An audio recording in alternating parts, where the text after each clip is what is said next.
Ako si Pinakbet, kumpleto ako sa gulay, sabay-sabay niluluto kaya puno ng sustansya. Ngunit, nung pinagsabay kayo, bigla kang nawala ng gana. Bossing, ako si Lugaw. Madali akong tunawin, may carbohydrates para sa energy, luya para sa tiyan, at sabaw na tumutulong sa hydration at recovery. Ako si Adobong Palaka. Mataas sa protina at mababa sa taba, kaya nakakatulong ako sa muscle maintenance at mas magaan sa digestion. Kokak!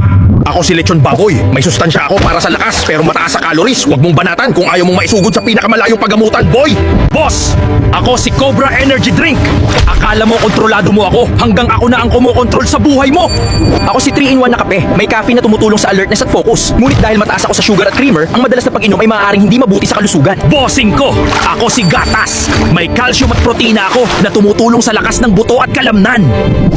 Ako si Nestia Apple. May tubig ako para sa hydration at kaunting carbohydrates para sa energy. Ngunit nagbukas ka ng gin, kaya goodbye discipline. Aray, magugulay na lang po ako. Sabi mo lang yan eh. Mga pagkaing masarap pero di pang araw-araw. Gulay edition.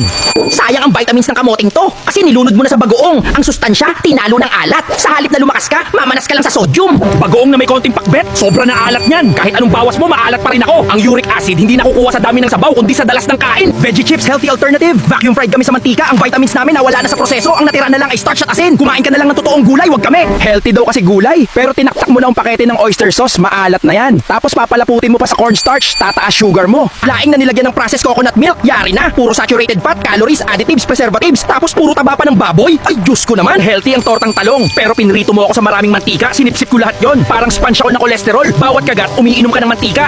Ginisang toge. Pero nilunod mo ako sa mantika para sumarap. Tignan mo ang plato pagkatapos, puro sebo. Yan ang bumabara sa'yo, hindi ang toge.